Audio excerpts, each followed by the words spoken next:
So warm welcome to all of you in the Ayushi Bansal technician classes. अब हम students बात करेंगे हमारे इस सेशन में। देखो, पिछले सेशन में मैंने आपको बताया वो वाले अलाउंसेस जो कि फुली टैक्सेबल हैं, मतलब उन पर तो टैक्स लगेगा ही लगेगा, और कितने अमाउंट पर लगेगा, कंप्लीट पे लगेगा। चाहे वो कितना भी एक्सपेंडिचर करे इसमें से, चाहे कितना भी ना करे, पूरे पे जितना अलाउंस मिला, एडिशनल बेनिफिट मिला, पूरा कंप्लीटली टैक्सेबल। अब बात करेंगे हम हमारी नेक्स्ट कैटेगरी की, which are allowances which are partially taxable. ऐसे अलाउंसेस जो कि पार्शियल टैक्सेबल है, मतलब वो कंप्लीट टैक्सेबल नहीं है, उसमें से कुछ एग्जाम्पशन मिल जाएगी। ठीक है, तो अब बात करते हैं हमारे इन अलाउंसेस के बारे में, और ये बहुत ज़्यादा इंपॉर्टेंट रहते हैं। ठीक है, सैलरी चैप्टर ना स्टूडेंट्स, अगर मैं बोलूँ तो ये कंप्लीट ही बहुत इंपॉर्टेंट है। इसमें से क्वेश्चन आता ही आता है, और बहुत ज़्यादा क्वेश्चन आते हैं। लेकिन अब इसमें से भी बेसिकली कुछ अलाउंसेस हैं जो एग्जाम में इतने रिपीटेड हैं कि सैलरी का ध्यान आते ही वो अलाउंसेस आते हैं ध्यान में। ठीक है, तो उन्हीं में से एक अलाउंस है हाउस रेंट अलाउंस। क्या है हाउस रेंट अलाउंस? मतलब अभी तक के एग्जाम्स की हम बात करें, देखो जीएसटी तो अभी सिलेबस में इंकॉर्पोरेट हुआ, क्योंकि जीएसटी आया इंडिया में 1 जुलाई 2017 से, बट सैलरी तो कब से सिलेबस में है ना। अब जब से सिलेबस में होगा, मेरे ख्याल से उसमें से ना 90% टाइम हाउस रेंट अलाउंस पे से क्वेश्चन आया है। तो यू कैन आप अंदाज़ा लगा सकते हो, यू कैन एक्सपेक्ट कि कितना ज़्यादा ये इंपॉर्टेंट है। Okay, let's start it. अब ये हाउस रेंट अलाउंस है क्या? पहले तो स्टूडेंट्स यहाँ पे ना एक बात समझना, हमें ना हाउस रेंट अलाउंस किस तरीके से मिलता है। कौन सी कैटेगरी स्टार्ट करेंगे? Allowances which are partially taxable. First category previous session में कंप्लीट हो चुकी है, जो फुली टैक्सेबल थी। अब पार्शियल टैक्सेबल वाली लेट्स स्टार्टेड। पहले समझो फिर लिखवा देती हूँ। पहला कहा हाउस रेंट अलाउंस। देखो ये एचआरए है क्या? House rent allowance. एक तो बात हो गई कि उसने एम्प्लॉयर ने कहा कि सुनो, ये मैं तुम्हें एक फ्लैट दे रहा हूँ, फ्लैट दे रहा हूँ, तुम यहाँ पर रह सकते हो। ठीक है, as you are my employ, so you can stay there, आप वहाँ रह सकते हो। इसको कहते हैं रेंट फ्री अकोमोडेशन, कि उसको रेंट नहीं देना पड़ रहा कहीं पर भी, बट वो वहाँ रह सकता है। उसको पूरा अकोमोडेशन दे दिया, हाउसिंग फैसिलिटी दे दी। ठीक है, और ये हाउस रेंट अलाउंस होता है स्टूडेंट बेसिकली, जहाँ पर वो कह रहा है ये लो 2000 रुपये, हर महीने 2000 रुपये दूंगा, तुम इससे अपने लिए कोई भी घर देख लो और उसका किराया, उसका रेंट ही इससे दे देना। That is house rent allowance.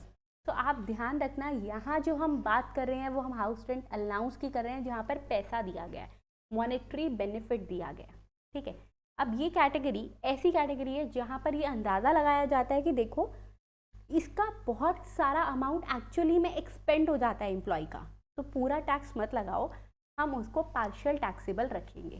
ठीक है, अब कितने पे टैक्स लगता है, कितने पे टैक्स नहीं लगता, उसके बारे में बात करेंगे। पहले यहाँ लिखिए students, second category allowances which are partially taxable. ठीक है, तीन कैटेगरीज मैंने बताई थी करेंगे, तो सेकेंड स्टार्ट हो रही है allowances which are partially taxable. अच्छा, अब कई बार फ्रेंड्स क्या लगता है कि पार्शियल टैक्सेबल मतलब 50% टैक्सेबल 50% एग्जाम, बट ऐसा नहीं होता है। ठीक है, पार्शियल टैक्सेबल मतलब होता है कि कुछ उसका किस किस एक पार्ट पे टैक्स लगेगा, बाकी वो एग्जाम रहेगा। ओके, तो इसमें हम पहला स्टार्ट करेंगे हाउस रेंट अलाउंस के बारे में। इसके बारे में, हाउस रेंट अलाउंस के बारे में। चलिए स्टूडेंट्स देखो, so we are starting this category partly taxable, or we can write as partially taxable. Okay, yes, इसमें हमारे पास पार्टली टैक्सेबल और पार्शियली टैक्सेबल में दो टाइप के टैक्सेस कवर होंगे। जैसे उसमें 13 कैटेगरीज कवर थी, इसमें दो कैटेगरीज ही कवर हैं और बहुत इजी हैं। पहला है हाउस रेंट अलाउंस और दूसरा है कुछ स्पेशल अलाउंसेस। ठीक है, तो स्टार्ट करते हैं हाउस रेंट अलाउंस से। चलिए स्टूडेंट्स, तो ये आपने सबने नोट्स बना लिए थे प्रीवियस सेशन में। इसके आगे एक काम करो, यहाँ पर दो पार्ट्स लिख दो, जिससे कि रिवीजन करते टाइम बहुत हेल्प मिलेगी। First house rent allowance, second यहाँ पर आता है स्टूडेंट्स हमारे पास कौन सा? Special allowances. ठीक है, स्पेशल अलाउंसेस। तो let's start from house rent allowance. इसने ये बोला ना, अब ये जो पार्शियली टैक्सेबल वाले अलाउंसेस है उसमें उसने ये कह दिया कि सुनो, लीस्ट ऑफ द फॉलोइंग, मतलब उसने कहा अब जो मैं आपको बता रहा हूँ उतना अमाउंट एक्चुअल अमाउंट रिसीव में से माइनस कर देना, उतने की एग्जाम्शन मिलेगी। फॉर एग्जाम्पल उसने इसमें कहा हाउस रेंट अलाउंस में आपको 10,000 पर मंथ मिलता है, ठीक है, तो उसने कहा सुनो इस 10,000 में से पर मंथ 10,000 में से आप ये पर्टिकुलर अमाउंट माइनस कर देना। वो माइनस कितना करना है उसी पे पूरा यहाँ पर गेम प्ले है। तो लेट्स स्टार्ट इट। देखो एक्चुअल अमाउंट रिसीव्ड जितना एक्चुअल मिला इसमें से क्या लेस करना है, इसके आगे स्टूडेंट्स यहीं पे लिख लो least of the following shall be exempted. Least of the following shall be exempted मतलब अभी जो बात करेंगे ना उसमें से जो सबसे कम वाला अमाउंट होगा, सबसे कम वाला होगा वो एग्जाम्प्ट रहेगा, बाकी पे टैक्स लगेगा। Least of the following shall be exempted, ठीक है। अब मैंने बोला आप पेपर में तो ये आने वाला है ये, तो इसका सेक्शन नंबर हम बिल्कुल याद करेंगे। देखो चैप्टर 3 में सेक्शन 10 आता है, सेक्शन 10, ठीक है। तो सेक्शन 10 में जहाँ हमने एग्जाम्पशंस पढ़ी ना स्टूडेंट्स, वहीं पर इसके बारे में, चाहे किसी ने अभी तक चैप्टर 3 नहीं किया है सो डू नॉट वरी, हम उसको मतलब आप आगे देख लेना, बहुत ईजी है, चैप्टर नंबर 3 भी आपका इजीली कवर हो जाएगा वो, ठीक है। तो don't worry about that. Section 10 clause number 13A, मैंने क्या बताया मैम सब सेक्शन क्यों नहीं बोल रहे, मैंने बोला था जितने भी पार्ट्स आपस में इंडिपेंडेंट होते हैं उन्हें क्लॉजेस कहते हैं, और सेक्शन 10 का हर पार्ट आपस में इंडिपेंडेंट है। ज़रूरी नहीं है आप हाउस रेंट अलाउंस समझ रहे हो तो आपको पहले स्पेशल अलाउंसेस समझना पड़ेगा।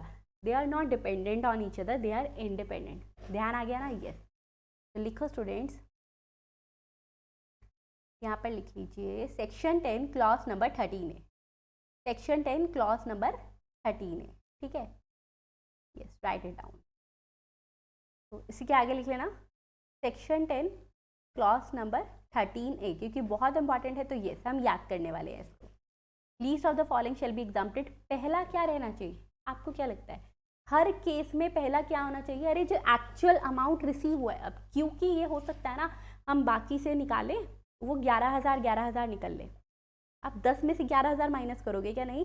तो first of all which ever is lower में से हम बात करेंगे स्टूडेंट्स एक्चुअल अमाउंट रिसीव्ड की, ठीक है। तो लिखो एक्चुअल अमाउंट रिसीव्ड, और ये हर कैटेगरी में आपका रहता है कि भाई जितना अमाउंट रिसीव हुआ क्या पता वही सबसे कम है तो उसी को माइनस कर दो। नेक्स्ट कैटेगरी आती है हमारे पास रेंट पेड। रेंट पेड मतलब जितना उसने एक्चुअली घर के लिए किराया दिया है। Rent paid minus 10% of salary, minus 10% of salary, ठीक है। अब इस सैलरी के ऊपर एक सैलरी के ऊपर स्टूडेंट्स लिख दो, आप कोई भी साइन बना दो, फॉर एग्जाम्पल स्टार बना दो, ठीक है। तो यहाँ नीचे मैं बताऊंगी कि सैलरी में क्या क्या लेना है। एज हमने पढ़ा है कि सैलरी में सिर्फ बेसिक सैलरी इंक्लूड नहीं होती, बाकी पार्ट्स भी इंक्लूड होते हैं, तो बताएंगे क्या क्या इंक्लूड होगा मैम, उसके बाद क्या लेना है। थर्ड कैटेगरी जो बहुत ईजी और बहुत इंपॉर्टेंट है, इस थर्ड कैटेगरी में उसने कहा 40%, और ये थोड़ा सा स्लैश थोड़ी इससे स्पेस पे डालना, 50% फिर थोड़ा स्पेस देना ऑफ सैलरी। मैम ये क्या है? मतलब उसने कहा जितनी सैलरी मिल रही है उसका 40% या 50%। ये क्या था?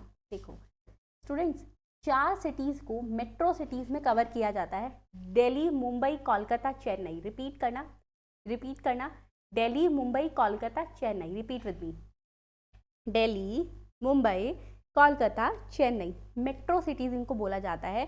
और हमें पता है कि मेट्रो सिटीज़ में रहने के लिए खर्चा कंपैरेटिवली एक्सपेंडिचर ज़्यादा आता है या नहीं आता? मेट्रो सिटी में अगर कोई पर्सन रह रहा है तो उसका एक्सपेंडिचर ज़्यादा आएगा या कम आएगा? हम ज़्यादा आएगा, बिल्कुल ज़्यादा आएगा ना। यस। तो इन डैट केसेस बोल दिया कि सुनो अगर इसको ना 10,000 रुपये का हाउस रेंट अलाउंस मिलता है, इसका जरूर ना ज़्यादा पैसा लग जाता होगा, तो इसको क्या करो उसकी सैलरी के 50% का एग्जाम्शन दे दो। लेकिन जो अदर सिटीज़ में रह रहा है उसके लिए सिर्फ 40% ऑफ सैलरी जो है वो एग्जाम्प्टेड रहती है।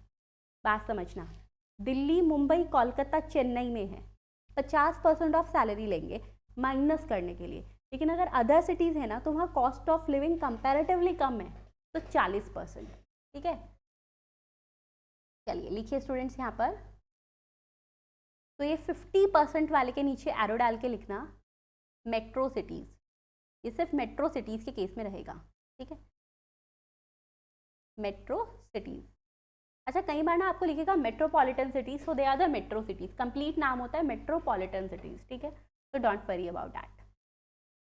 अब कौन कौन सी सिटीज़ मैम कवर होंगी, यहाँ पर 4 सिटी कवर होंगी, स्टेट की बात नहीं है, राज्य की बात नहीं है, सिटीज़ की बात है, शहर की बात है। कौन कौन सी? दिल्ली, मुंबई, हाँ बिल्कुल नेक्स्ट लाइन में लिखना है जिससे वो कैच करेगा हाँ मेरे विजन टाइम पे। दिल्ली, मुंबई, कोलकाता, चेन्नई, ठीक है, दिल्ली, मुंबई, कोलकाता, चेन्नई, यस, ठीक है। बाकी अदर्स के लिए 40% ऑफ सैलरी। समझ आया क्या है ये? सेक्शन 10 क्लॉज नंबर 13 है, रिपीट करो जल्दी से मेरे साथ। सेक्शन 10 क्लॉज नंबर 13 है जिसने बोला least of the following shall be exempted. क्या क्या है ये? Actual amount received. क्या कह रहा है ये? Actual amount received. Second, rent जितना पे किया है उसमें से -10% ऑफ सैलरी। और थर्ड उसने कहा 40% और 50% ऑफ सैलरी। अब यहाँ पर बात आती है, आप नीचे लिखना, मेरे पास स्पेस नहीं है यहाँ पे भी, यहाँ लिख रही हूँ। सैलरी का मतलब क्या होगा? Salary for this purpose, salary for HRA, not for every purpose, only for this purpose. Salary का मतलब रहता है स्टूडेंट बेसिक सैलरी प्लस उसमें क्या ऐड करेंगे हम? उसमें ऐड करेंगे डियरनेस अलाउंस। बट मैम कौन से वाला डियरनेस अलाउंस ऐड करेंगे? तो वो डियरनेस अलाउंस जो कि दिया गया है in the terms of employment, in the terms of employment, ठीक है। मैंने बोला था आपको in the previous session DA are of 2 categories. The very first category DA is in terms of employment, ये रहा, और सेकेंड अदर्स वाली which is not in terms of employment, ठीक है। तो basic salary plus DA if in terms of employment, ठीक है। अभी मैं क्वेश्चन दिखाऊंगी आपको इस पर तो और क्लैरिटी मिल जाएगी। और क्या ऐड करना है? कमीशन ऐड करनी है। सिर्फ कमीशन नहीं, देखो स्टूडेंट्स, तो यहाँ HRA के पर्पस के लिए 3 बातें ऐड होंगी। बेसिक सैलरी हो गई, DA हो गया, बट कौन से वाला? इन टर्म्स ऑफ एम्प्लॉयमेंट वाला। थर्ड होती है कमीशन ऐड। लेकिन हमारे पास ना कमीशन 2 टाइप की होती है, पहले समझो फिर लिखवाती हूँ। एक होती है, उसने कहा सुनो तुमको ना मैं 10,000 रुपये की कमीशन दूंगा, फिक्स्ड कमीशन। सेकेंड उसने कहा जितनी टर्नओवर होगी, जितना तुम सेल करोगे, या किसी भी बेसिस पे उसने कहा जितनी टर्नओवर होगी या जितनी कंपनी की टर्नओवर होगी, जैसे भी, उसका 5% और उसका 2% और उसका 4%, that is commission on the basis of turnover, percentage on the basis of turnover. तो यहाँ पर वो वाली कमीशन ऐड होगी। अगर फिक्स्ड है, अमाउंट है, नहीं, ठीक है। बट हाँ, अगर उसने बोला है कि ये अमाउंट ऐसे आएगा कि on the basis of turnover, ऐसे ऑब्वियसली यस कमीशन, बट कौन से वाला? Percent on basis of turnover, ठीक है, यस। इंपॉर्टेंट क्वेश्चन है ये, बहुत इंपॉर्टेंट क्वेश्चन है।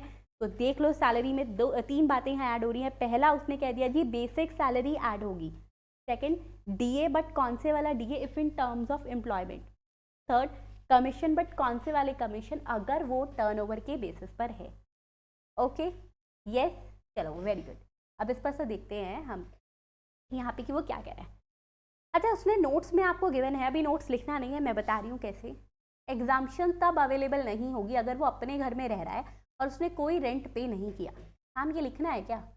For the multiple choice question ये आ सकता है, बट लिखने की ज़रूरत है नहीं। रीज़न, अब मेरी बात सुनो। उसने कहा अपने घर में रह रहा है, तो वहाँ पर ना उसको, और कहीं किराया पे नहीं कर रहा, रेंट पे नहीं कर रहा, तो एग्जाम्शन नहीं मिलेगी। कैसे? अब ये समझना। यहाँ पर मान लो 10,000 वाला केस था, ठीक है। तो एक मिनट, मैं कलर चेंज कर लेती हूँ मार्कर का, so that you can differentiate between it. Okay, यहाँ उसने बोला 10,000 एक्चुअल अमाउंट रिसीव, रेंट पे किया है नहीं, 0 माइनस एनीथिंग, एनीथिंग कुछ भी हो 10% ऑफ सैलरी, अगेन एनीथिंग कुछ भी 10% ऑफ सैलरी। तो स्टूडेंट 0 में से कुछ भी हम माइनस करेंगे तो obviously that shall be the minimum, because negative में आ जाएगा, तो वो सबसे कम है। अब बात आई मैम, मान लो यहाँ पर 0 माइनस 50,000 मतलब -50 आया, उसको ये थोड़ी ना कह दोगे आप कि -50 आया। अब मैं अगर इसको माइनस को यहाँ पर लूँ तो क्या हम उसको ये कहेंगे माइनस माइनस प्लस वाली कैटेगरी है या नेगेटिव जा रहा है? नहीं ना, तो इन दैट केस इसको निल माना जाएगा। तो दैट्स वाई उसने बोला उसको कोई एग्जाम्शन मिलती नहीं है, क्योंकि लीस्ट ऑफ द फॉलोइंग होता है और ये इस तरीके से, ठीक है। बट येस फॉर श्योर आप ये लिखोगे नोट्स में, बट क्यों लिखना है मैम फिर ये, अगर मल्टीपल चॉइस क्वेश्चन में आता है सो you can easily grasp it, ठीक है। लिखो नोट्स, फर्स्ट नोट्स में लिखो students, if not paying any rent, आप सिंपल सा लिख दो, if not paying any rent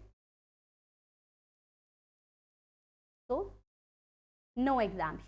अब इसका लॉजिक समझ गए? यस, आपको पता है क्लास में सिर्फ और सिर्फ लॉजिक्स को एंट्री है, रैमिंग रट्टाफिकेशन का तो नहीं है। सेकेंड उसने बोला है कि सैलरी का मतलब क्या है, we have already covered it, कि सैलरी का मतलब basic plus DA in terms of employment and commission as a fixed percent of turnover. Next ma'am relevant period क्या होता है? अब स्टूडेंट्स मैंने यहाँ पर आपको लिखवाया 50% ऑफ सैलरी और 40% ऑफ सैलरी और 10% ऑफ सैलरी। ये सैलरी कब की लोगे? उसने कहा HRA पे किया है हाउस रेंट अलाउंस 5 महीनों का, तो ऐसा करोगे 12 महीने की सैलरी लेंगे? अरे नहीं, रेलेवेंट पीरियड मतलब जितने पीरियड का उसको अलाउंस मिला है उतने की ही सैलरी लेंगे। तो डू यू थिंक ये लिखने की ज़रूरत है? नहीं, my students are so smart, उनको पता है। तो यहाँ पर हमारा एक ही नोट बना बेसिकली। आप देखते हैं इससे रिलेटेड एक illustration, very important, very repeated in examination as I already told you. क्या कह रहा है वो? ये है मिस्टर राज, उसने आपको दिया कि उसको फॉलोइंग रिसीप्ट्स मिली है उसके एम्प्लॉयर से। पेज नंबर बता दूं आपको एक बार, इट्स स्टूडेंट्स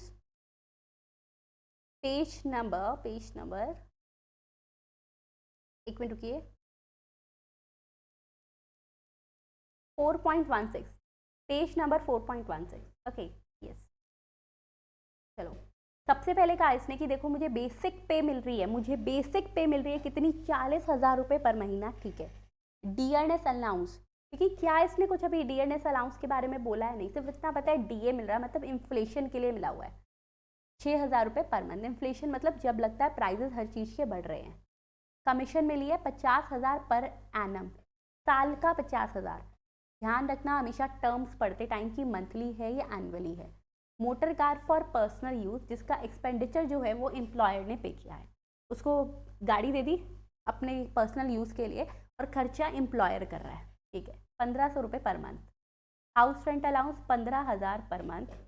नेक्स्ट बोला आपको HRA एलिजिबल फॉर एग्जाम्शन निकालना है और ये मानना वो 16,000 पर मंथ अकोमोडेशन के लिए दे रहा है, वो भी कानपुर में। और DA form parts of salary for retirement benefits, it means DA is in the terms of employment. तो क्वेश्चन करें? Yes, are you ready to do the question? Yes ma'am. देखो पहला हम क्या करेंगे, अगर हमें उसने ना सिंपल पूछा है टैक्सेबिलिटी ऑफ HRA, कुछ नहीं करना, फॉर्मूला लिख देना। जहाँ आपने फॉर्मूला लिख दिया ना, तो आप ये सोच लो स्टूडेंट्स कि हमारा आधा क्वेश्चन हो गया। यस बिल्कुल सही सुन रहे हो, जहाँ आपने फॉर्मूला लिख लिया ना आधा क्वेश्चन हो गया। अब जैसे यहाँ पर उसने बोला, मैं यहाँ पे साइड में कर कर दिखा रही हूँ जिससे फिगर्स साथ में रहेंगी, ठीक है। टैक्सेबिलिटी ऑफ HRA, कितना अमाउंट टैक्सेबल रहेगा? Actual amount received, actual amount कितना मिल रहा है उसको? 16,000 पर मंथ। देखो 16,000 per month students, that is 1,82,000। एक मिनट रुकिए, उसको पे कर रहा है वो रेंट 16,000 पर मंथ का और उसको HRA मिला है 15,000 पर मंथ, यानी actual amount received 15,000 multiply by 12 is equals to 15-12 1,80,000, ठीक है। यस, इसमें से क्या माइनस रहेगा ma'am? Least of the following shall be exempted. Exam में लिखते टाइम पे लिखोगे कैसे? आप लिखोगे less exemption under section 10 clause 13A। Yes, ये तरीका रहेगा लिखने का कि जी वो जो एग्जाम्शन है ना सेक्शन 10 क्लॉज 13A वाली, वो यहाँ पर मिलेगी। वो एग्जाम्शन का सेक्शन है 10, आपको पता है एग्जाम्शन का सेक्शन 10 है, तो यहाँ लिखो तरीका लिखने का जिससे मार्क्स मिलेंगे। Less exemption under section 10 clause 13A, फिर डायरेक्टली यहाँ अमाउंट लिखेंगे। हाँ कैसे? हम यहाँ पर अब उसको देंगे वर्किंग नोट और वर्किंग नोट में लिखेंगे least of the following shall be exempted. This is the best way to attempt your question in examination. Okay, least of the following shall be exempted. पहला एक्चुअल अमाउंट रिसीव्ड, ठीक है, 1,80,000 आप पूरा लिखोगे वहाँ पे। Yes. Second ma'am rent paid minus 10% of salary, ठीक है, रेंट पे किया 16,000 रुपये पर महीने का, उसने कुछ बोला 5-6 महीने नहीं तो 12 महीने लेते हैं, minus 10% of salary, 10% of basic pay plus DA, और उसने बोला है जी DA is in the terms of employment. ध्यान रखना ये मंथली है, हमें उसको एनुअली बनाना है। तो 6,000 प्लस कमीशन, बट कमीशन उसने डायरेक्टली दिया और कहीं नहीं बोला that it is a percentage of turnover, नहीं, तो ये ऐड नहीं होगी। यानी हमने यहाँ लेना है 40 प्लस 6,000 मल्टीप्लाई बाय 12। क्यों? क्योंकि ये पर मंथ है, हमने रेलिवेंट पीरियड यानी पूरे साल के लिए लेना है। तो देखो स्टूडेंट्स यहाँ पर, तो यहाँ पर आ गया 40,000 प्लस 6,000 मल्टीप्लाई बाय 12, 1,92,000, क्योंकि 16,000 रुपये पर मंथ उसने वहाँ पर रेंट दे रहा है, माइनस 10% ऑफ सैलरी 55,200, 1,36,800, दो फिगर आ चुकी हैं। अब बात आई, मैम आपने थर्ड कैटेगरी में बोला था, क्या बोला था, 40% और 50% ऑफ सैलरी। अब दोबारा निकालोगे सैलरी नहीं, आपने सैलरी कंप्यूट कर ली और अब आप लिखोगे ये देखना है 40 या 50। कानपुर है, कानपुर दिल्ली मुंबई कोलकाता चेन्नई नहीं है मैम, बिल्कुल नहीं, अलग है ना। तो 40% ऑफ सैलरी। सैलरी कितनी आई स्टूडेंट्स, दिस वन 46,000 इंटू 12, ठीक है, 46,000 इंटू 12, ओके। अच्छा, क्योंकि यहाँ पे मैंने बोला था for the complete examination HRA में सैलरी उतनी ही लेनी है हमने, ठीक है, basic DA in terms of employment plus commission, but commission यहाँ पर परसेंटेज ऑफ टर्नओवर नहीं है तो नहीं लेंगे। 46,000 इंटू 12, ये आ गया आपका, कैलकुलेट करके देखो 2,22,000, 2,20,800। सबसे कम कौन सा है मैम, 1,36,800। मिला कितना था मैम, 1,80,000, तो minus 1,36,800 and the balance shall be taxable. ये आ गया आपका आंसर 43,200, ठीक है, यस, बस इतना ही था हमारा हाउस रेंट अलाउंस, ओके। अच्छा, अब बात आई मैम क्वेश्चन करते टाइम पर, मतलब जो उसने इसके बारे में दिया था, क्या, हाउस रेंट अलाउंस, ये तो हमने कर लिया। मैम मोटर कार, या उसको बताएं कि हमने कमीशन क्यों नहीं लिया, बिल्कुल बताना है। अगर आपने स्टूडेंट्स उसको यहाँ पर ये नहीं बताया ना कि कमीशन आपने क्यों लिया है, या फिर अगर आपने उसको ये नहीं बताया कि जी देखिए ये वाला जो पार्ट आ रहा है ऊपर, ये मोटर कार वाला, ये मैंने क्यों नहीं लिया, एग्जामिनर समझेगा आपको आता नहीं है तो आपने स्किप कर दिया। ऐसा था क्या, नहीं, हमें आता था बट हमने माइंड में रखा, तो वो फिर माइंड का पेपर पे लिखना है और वहाँ लिखोगे कमीशन तब लेते, या मतलब वहाँ पर आपको लिखना है commission is not in the fixed percentage of turnover, तो यहाँ नहीं लिया जाएगा। या फिर आप लिख सकते हो बेसिक सैलरी में ये लेते हैं।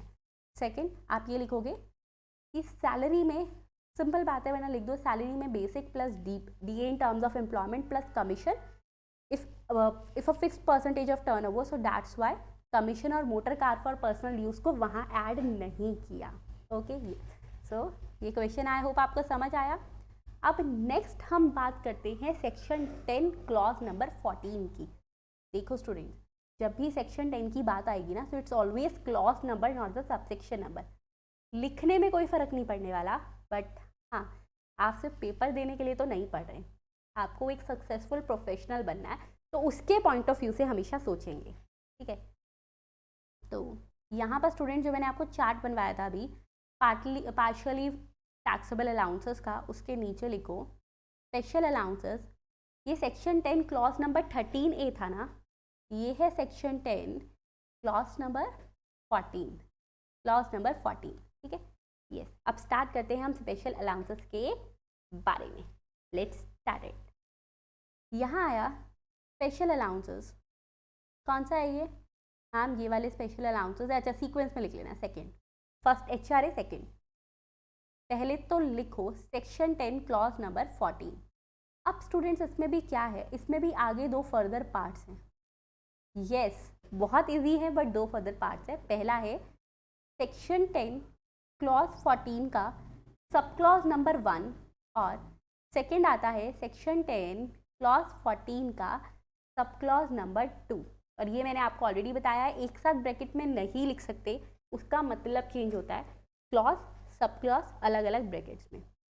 इसमें वो बात कर रहा है section 10 clause number 14 sub clause number 1 में they are going to talk about, उसको कोई स्पेशल अलाउंस दिया है, बट क्यों दिया है उसको, ये स्पेशल अलाउंस एक्सक्लूसिवली इसलिए दिया है कि देखो उसको ने अपना ना कोई काम पूरा करना है, मतलब अपनी एम्प्लॉयमेंट के अंडर वो कुछ काम कर रहा है, अपनी ड्यूटी परफॉर्म कर रहा है। अपनी ड्यूटी परफॉर्म करते टाइम पे बहुत बार ऐसा होता है कि हमें कोई एक्सपेंडिचर करना पड़ता है। For example if I am saying uniform बनवानी पड़ती है, यूनिफॉर्म बनवानी है भाई, ऑफिस जाना है, यूनिफॉर्म बनवानी है। So all those kind of allowances जो कि हमने स्पेसिफिकली क्यों कर रहे हैं, to meet the expenses wholly and exclusively, इसलिए कि हम अपनी ड्यूटी परफॉर्म कर सकें। वो होता है section 10 clause number 14 sub clause number 1 में। लिखो स्टूडेंट्स, ठीक है। तो लिखिए यहाँ पर, ये किस लिए होता है, किस लिए मिलता है, to meet the expenditure, to meet the expenditure, why, क्यों, to meet the expenditure to perform the duty.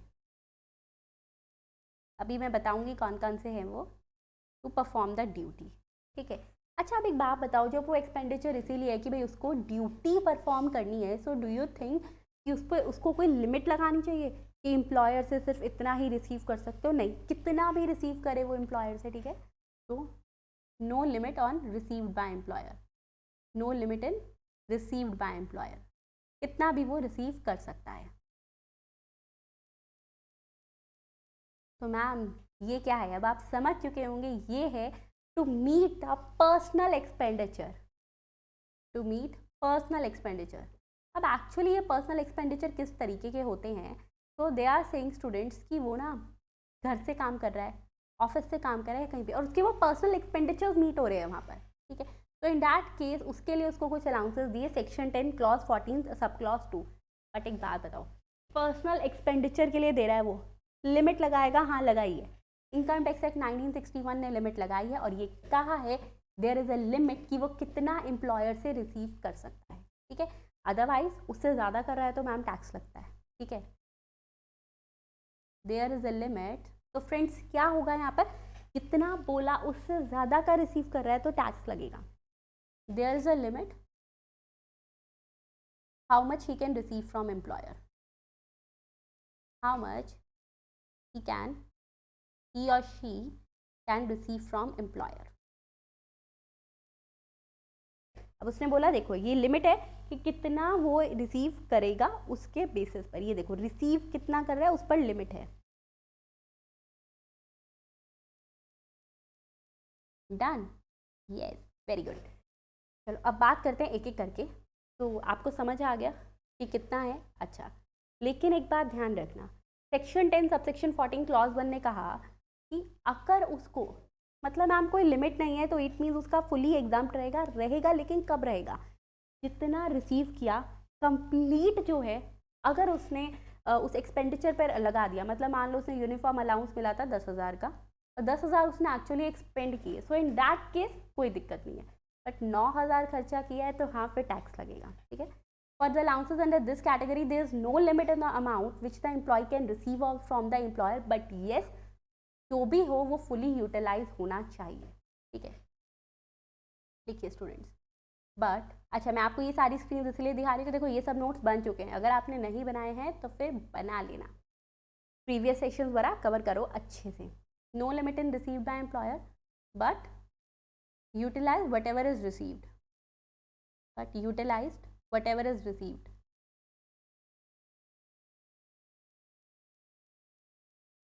Otherwise non utilized amount taxable। क्योंकि देखो उसने लिमिट नहीं लगाई, उसने कहा ठीक है भाई ऑफिस, उसको ऑफिस का काम कर रहा है इसलिए कुछ खर्चा करना पड़ रहा है, दिक्कत नहीं है, अपनी ड्यूटी परफॉर्म करने के लिए एक्सपेंडिचर कर रहा है, दिक्कत नहीं है, उसको टैक्स नहीं लगेगा। बट उसकी उससे इनकम नहीं होनी चाहिए, अगर पूरा यूटिलाइज किया तब टैक्स नहीं लगेगा। But utilize whatever is received, otherwise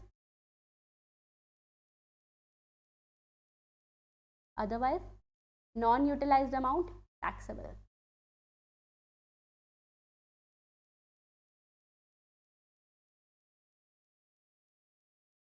समझे? यस। अच्छा इसके केस में क्या है कि जो लिमिट दी गई है अगर उससे ज़्यादा का ले लिया तो ज़्यादा वाला टैक्सेबल हो जाएगा। यस। अब पहले बात करते हैं क्लॉज नंबर 1 की, मतलब सब क्लॉज नंबर 1 की। Yes for sure. Sub clause number 1 में स्टूडेंट्स अब उसने बोला कि कौन कौन से अलाउंसेस यहाँ पर कवर होंगे. So the very first allowance which is going to cover here is travelling allowance. Ma'am ये ट्रैवलिंग अलाउंस क्या है? वो कहीं ना टूर वगैरह पे गया है, होता है ना बिजनेस टूर पे गया है. ये अब टूर पे जा रहा है, रास्ते में खर्चा होएगा, वो अपनी ड्यूटी परफॉर्म करने जा रहा है, इसलिए खर्चा हो रहा है, इसलिए एक्सपेंडिचर हो रहा है. तो ट्रेवलिंग अलाउंस में जो भी दिया that shall be fully exempted, but the condition is, what is the condition? The condition is कि वहाँ पर पूरा अमाउंट यूटिलाइज हो जाना चाहिए. ठीक है. अब स्टूडेंट्स ये रूल क्या है? तो हम इसको रूल नंबर 2BB में लिखा हुआ है कि कौन कौन से अलाउंसेस पे ये लगने वाला है. Sub clause number 1. हम रूल नंबर याद करना है क्या? नहीं करना. ठीक है, याद करने की ज़रूरत नहीं है, सिर्फ प्रोविज़न पढ़ना है. तो पहला लिखो students travelling allowance. Section 10 subsection 14 clause number 1 के section 10 clause number 14 sub clause number 1 ये है करेक्ट. ठीक है. तो ट्रैवलिंग अलाउंस. अच्छा, अब होता क्या है, हम कई बार ना ट्रैवलिंग अलाउंस को ट्रांसपोर्ट अलाउंस के साथ इंटरचेंजेबली यूज़ करते हैं. क्या वो सही है? नहीं. ट्रांसपोर्ट अलाउंस मतलब था ऑफिस से घर, घर से ऑफिस. ट्रैवलिंग अलाउंस कह रहा है बाहर ट्रैवल करने जा रहा है, टूर पे जा रहा है. ठीक है. तो लिखो. अच्छा, मैं आपको यहाँ पर ये साइड में ही लिखवाती हूँ जिससे कि आप एक एक अलाउंस यहाँ पर कवर कर सको और आपको और कॉन्फिडेंस मिल सके. बट यहाँ से करना नहीं, नोट्स से. Travelling allowance to meet the cost of travel और टूर. अच्छा, अब कोई ट्रेवल पर जा रहा है, टूर पर जा रहा है, तो ऑब्वियसली उसके कोई पैकिंग चार्जेस वगैरह भी लग रहे हैं कि भाई उसको पैकिंग करने के लिए इतना लग जाता है. सब इंक्लूड. ठीक है. लिखने की ज़रूरत है नहीं, आपको ऑलरेडी पता है. बट इन केस अगर किसी को लग रहा है भाई डाउट हो सकता है तो लिख लेना. Expenditure also includes packing expenditure for such travelling. ठीक है. अच्छा, इसमें अब एक बात और लिखूँ. कई बार स्टूडेंट्स क्या होता है ना कि उसका ना ट्रांसफ़र हो गया. ट्रांसफ़र पे जा मतलब उसका पहले सिटी ए में था, अब वो मान लो मुंबई में काम कर रहा था और अब उसको बोला जी सुनो आपको मुंबई छोड़ के पटना जाना पड़ेगा या मुंबई छोड़ के पूना जाना पड़ेगा. ठीक है. सिटी चेंज कर दी, ट्रांसफ़र कर दिया. अब ट्रांसफ़र करते टाइम जब उसको ट्रांसफ़र किया एक जगह से दूसरी जगह जाते टाइम पर बीच में जो खर्चा आ रहा है ट्रैवलिंग के लिए उसके लिए भी अलाउंस दे देते हैं. ठीक है. ट्रेवल, टूर और even the transfer. So basically जो पैकिंग वाली बात है ये ट्रांसफ़र में आती है. ठीक है. बट अगर ट्रेवलिंग वगैरह में भी आई तो भी इंक्लूड. नेक्स्ट अलाउंस आएगा, ये लिख लिया. नेक्स्ट आता है डेली अलाउंस. मैम ये डेली अलाउंस क्या है? तो स्टूडेंट्स डेली अलाउंस बेसिकली क्या होता है, कोई पर्सन ना टूर पे गया, अब वो टूर पे जाएगा, मान लो अब उसको कहा भाई टूर पे आपको मुंबई से बेंगलोर जाना है. जब वो बेंगलोर जाएगा ना तो कुछ खर्चे उसके वहाँ बढ़ जाएंगे. कैसे खर्चे? फॉर एग्जाम्पल मुंबई में उसका अपना घर था तो उसको खाने पीने के लिए कोई दिक्कत नहीं थी, घर से खाना आता था, टिफ़िन पैक था. बेंगलोर जाकर वो खर्चा बढ़ेगा. ऐसे बहुत से एक्सपेंडिचर्स होंगे जब हम अपनी वाली जगह पर रहते हैं वहाँ नहीं होते, कहीं दूसरी जगह पर जाता है तो हमारे वहाँ एक्सपेंडिचर बढ़ते हैं, उसके लिए दिया जाता है डेली अलाउंस. ठीक है. जो डेली एक्सपेंडिचर्स बट कब होते हैं ये? अगर during the period of journey. तो लिखो स्टूडेंट्स, इसका ना मतलब भी लिख लो. कई बार फ्रेंड्स मतलब ये कि कंफ्यूजन नहीं होनी चाहिए, आपको लॉजिक क्लियर होना चाहिए. डेली अलाउंस तो ये है तो उसके अपनी ड्यूटी परफॉर्म करने से रिलेटेड ना, so that's why sub clause number 1 में आ रहा है. डेली अलाउंस इसका मतलब होता है during journey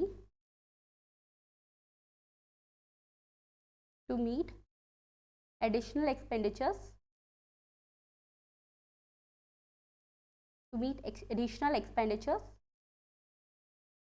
which normally incur. ये कब होते हैं?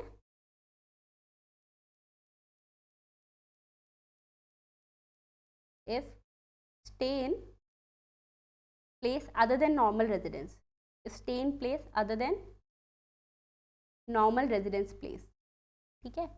If you want to write it down in Hindi तो मैं वो भी बोल देती हूँ, नॉर्मल रेजिडेंस प्लेस यहाँ लिख रही हूँ. ठीक है. और स्पेस नहीं है मेरे पास. Normal residence place. अगर आप किसी को हिंदी में लिखना है तो लिखो स्टूडेंट्स कि ड्यूरिंग जर्नी अपनी नॉर्मल जगह से हटकर कहीं और रह रहा है तो जो वो वाले एक्सपेंडिचर्स होते हैं उसको पूरा करने के लिए. ठीक है. डेली अलाउंस तो जो नॉर्मल जगह से अलग जगह पे रह रहा है तो जो खर्चे तब होते हैं, एग्जाम्पल मैंने आपको बताया ना कि भाई पहले टिफ़िन घर से आ रहा था अब लेना पड़ेगा, उन सब के लिए. ठीक है. नेक्स्ट आता है कन्वेंस अलाउंस. अब ये बहुत इंपॉर्टेंट है। द रीज़न बीइंग, हम क्या करते हैं ना स्टूडेंट्स, हम ट्रांसपोर्ट अलाउंस, ट्रेवलिंग अलाउंस और कन्वेंस अलाउंस को सोचते हैं यार एक ही बात है, बट एक नहीं है। आपने देख लिया, ट्रैवलिंग मतलब ट्रेवल टू, ट्रांसफ़र से रिलेटेड ट्रैवलिंग हो रही है। ट्रांसपोर्ट मतलब घर से ऑफिस, ऑफिस से घर, बस। अब बात होती है कन्वेंस अलाउंस की। कन्वेंस अलाउंस का मतलब होता है any allowance granted to meet the expenditure incurred on conveyance in performance of duties of an office or employment of profit। ये क्या कह रहा है? ये सिंपल बात कह रहा है। देखो जीएसटी में पढ़ा कन्वेंस का मतलब क्या होता है, यहाँ बता दूं। कन्वेंस का मतलब कोई भी व्हीकल, अब ये अपनी ड्यूटी परफॉर्म कर रहा है और इसके व्हीकल में कोई खर्चा हो रहा है, उसको पूरा करने के लिए अगर कोई अलाउंस दिया, दैट इज कन्वेंस अलाउंस। ठीक है, तो लिखो conveyance allowance to meet expenditure related to conveyance, to meet expenditure related to conveyance. अच्छा, ये ना पर्सनल सैर सपाटे पे जा रहा था इसलिए खर्चा हो रहा है, नहीं, वो फिर सब क्लॉज 1 में ना आता। सब क्लॉज 1 में वो वाले आते हैं ना जो अपनी ड्यूटी परफॉर्म करते टाइम पे खर्चा आ रहा है, उसको पूरा करने के लिए allowances, to meet expenditure related to conveyance. तो अब ये आपको दोबारा लिखना पड़ेगा क्या, कन्वेंस है ये, CONVEYANCE, ठीक है, कन्वेंस यानी अपनी सवारी।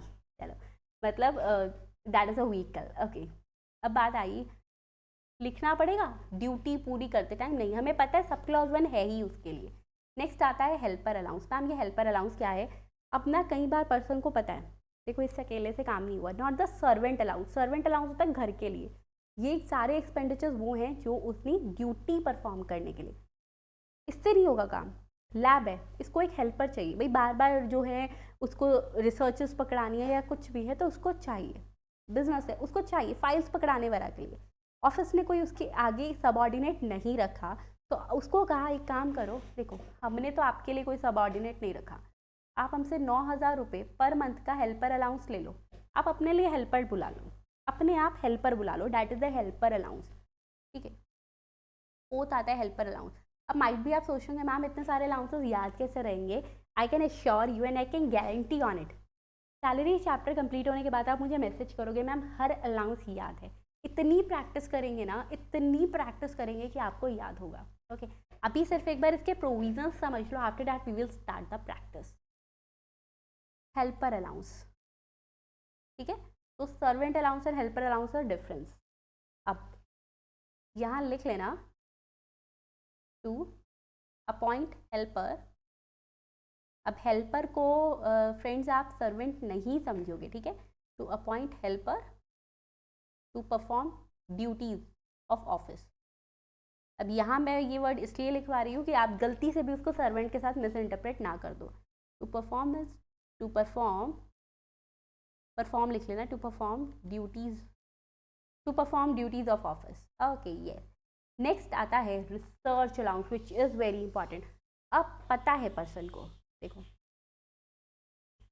इवन द एम्प्लॉयर नोज कि अगर एम्प्लॉय ज़्यादा से ज़्यादा रिसर्च करेगा, फ़ायदा किसका है?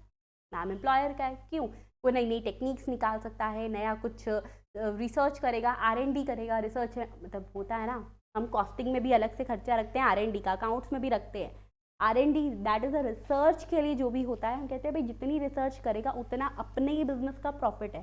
तो उसको बोला सुनो, हम आपको ना आपकी रिसर्च के लिए, या फिर आप कोई ट्रेनिंग वगैरह लेना चाहते हो, कोई अकेडमिक आपको अलग जाना है, मतलब अकेडमिक आप कुछ आगे बढ़ना चाह रहे हो, इन दैट केस हम क्या करते हैं, हम आपको वहाँ पर कुछ रिसर्च अलाउंस देंगे, आप उससे कर लेना। ठीक है, so even in that case student, that is totally related to the business ना, बिजनेस के प्रॉफिट के लिए है, तो फुली एग्जाम रहेगा। बट इन विच केस अगर उसका सारा अमाउंट यूटिलाइज हो गया। मैम इसको पार्टली टैक्सेबल में क्यों लिखा है? इसको पार्टली टैक्सेबल की कैटेगरी में इसलिए लिखा है, अगर पूरा खर्चा नहीं किया तो टैक्स लग जाएगा। रिसर्च अलाउंस, ठीक है, तो any allowance granted for encouraging the academic research and training pursuits in educational and research institution, उसके लिए दिया रिसर्च अलाउंस। लिखने की जरूरत है नहीं, रिसर्च वर्ड पढ़ते ही माइंड में अपने आप आ जाता है। अब आ रहा है आपके पास इसका last but not the least point. देखो इसकी सब क्लॉज 1 में ना 6 कैटेगरीज हैं, 5 वी हैव कवर्ड। कौन कौन सी थी जल्दी बताना? फर्स्ट वाली ट्रेवलिंग अलाउंस, सेकंड वाली डेली अलाउंस, थर्ड वाली कन्वेंस अलाउंस, फोर्थ वाली helper allowance, fifth research allowance, अब आ रही है यूनिफॉर्म अलाउंस। इसके बारे में कुछ लिखना पड़ेगा नहीं। यूनिफॉर्म पढ़ते ही पता है क्या, ड्यूटी परफॉर्म करते टाइम ऑफिस जा रहे हो जी, ऑफिस की यूनिफॉर्म बनवानी है, यूनिफॉर्म अलाउंस। इसके साथ यहीं पे सब क्लॉज 1 कवर होता है। सब क्लॉज 1 के नीचे एक लाइन लिखोगे क्या, देखो स्टूडेंट्स हमारे पास ना सेक्शन आता है सेक्शन 115 BAC। मैम ये क्या है, ये मैं आपको पढ़ाऊंगी टोटल इनकम के चैप्टर में, बट अभी यहाँ समझ लो। सेक्शन 115 BAC क्या कहता है, इसने ये बोला कि नॉर्मल जो हमारे टैक्स रेट होते हैं ना, नॉर्मल टैक्स रेट से अलग टैक्स रेट, मतलब it's a kind of a new taxation system. इसमें बोला इसमें ना टैक्स रेट कम रहते हैं, अभी आप सिर्फ इतना समझना, इसमें टैक्स रेट कम रहते हैं, लेकिन GST वाली बात, कंपोजिशन में टैक्स रेट कम कर दिया तो ITC ब्लॉक कर दिया। सेम इसमें क्या, new taxation system under section 115 BAC, बहुत इंपॉर्टेंट है, पढ़ेंगे टेंशन ना लो।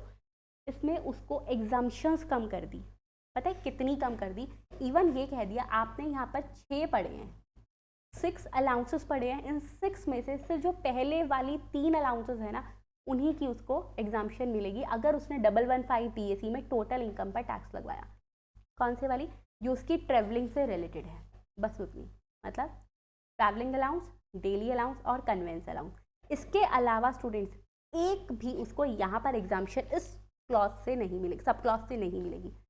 मैम बाकी वाली की बात अलग है, they are talking about only this, okay. बाकी के केस में से कुछ उसने रिस्ट्रिक्शन नहीं लगाई, अभी तक में उसने यहाँ रिस्ट्रिक्शन लगाई है सब क्लॉज 1 में। तो देखो एन एम्प्लॉय, ये लिखना है, मैं लिखवा रही हूँ लाइन, यहाँ पर लाइन लिखो स्टूडेंट्स, एन एम्प्लॉय, ऐसे ही एरो लगाना साइडवर्ड्स, ऑप्ट्स फॉर 115 BAC, ठीक है, ओनली क्लेम एग्जाम्पशन। बाकी एग्जाम्पशन की कैटेगरी में उसने कुछ नहीं बोला। दी फर्स्ट एग्जाम्पशन आई है सेक्शन 10 क्लॉज 14 सब क्लॉज 1, जिसमें उसने ये पॉइंट लगाया है। कौन कौन सी, फर्स्ट टू 3 वाली कौन सी है वहाँ पर, ट्रैवलिंग अलाउंस, हाँ ये एग्जाम्पशन वो ले सकता है अभी भी। सेकंड कौन सी है, जल्दी बताओ सेकंड कौन सी थी, tell me fast. Yes, okay, चलो दिखा देती हूँ यहाँ पर ट्रैवलिंग अलाउंस, और उसके बाद स्टूडेंट्स उसने बोल दिया जो ट्रैवलिंग से ही हमारा रिलेटेड रहता है कि कहीं और जा रहा है नॉर्मल प्लेस ऑफ ड्यूटी से हटकर, तो खर्चा होता है डेली अलाउंस, और थर्ड कैटेगरी कन्वेंस अलाउंस, ठीक है। तो आई होप ये आपने लिख लिया वहाँ पर। इसके बाद स्टूडेंट्स हम स्टार्ट करेंगे sub clause number 2। Ma'am sub clause 2 में क्या कह रहा है, सुनो स्टूडेंट्स, सब क्लॉज 2 में उसने क्या बात करी है। सब क्लॉज 2 में उसने कहा ये वाले जो एक्सपेंडिचर्स है ना, देखो ये सब क्लॉज 2 वाले, ये उसने कहा है जी पर्सनल खर्चे के लिए दिए जाते हैं। बट कौन कौन से ऐसे पर्सनल खर्चे ना, बेसिकली ऐसे पर्सनल एक्सपेंडिचर्स जो वो करता वहीं पर है, जहाँ पे मान लो वो कहीं और ड्यूटी कर रहा है, ऑफिस में है, बट अपने पर्सनल एक्सपेंडिचर के लिए उसके लिए दिए जाते हैं, ठीक है। कैटेगरी है सब क्लॉज 2। अब आपको पता है उसने कहा ये भी एग्जाम्प्ट रहेंगे, ठीक है, बट अगर एक लिमिट से ऊपर इसने रिसीव कर लिए तो टैक्सेबल रहेंगे। तो इसका मतलब they are extend to up to a specified limit. अब वो लिमिट क्या है इसके बारे में बात करेंगे हम नेक्स्ट सेशन में, बट उससे पहले फटाफट से स्टूडेंट्स क्या करना है आपको, जल्दी से इसकी रिविजन करनी है। And in case of any doubt any query just do message me, okay. Yes and yes YouTube students, अगर आप इस लेक्चर को यूट्यूब पे देख रहे हो और अगर आपका अटेम्प्ट है that is your May 22 attempt और your November 22 attempt, so you can contact us at 7988 741134। You can join our classes. नवंबर के लिए भी बैचेस स्टार्ट हो चुके हैं, मई के लिए ऑलरेडी बैचेस चल रहे हैं। और अगर आपको ये पूरा सैलरी चैप्टर कंप्लीट करना है, so please let us know in the comment section, okay. Thank you and have a nice day.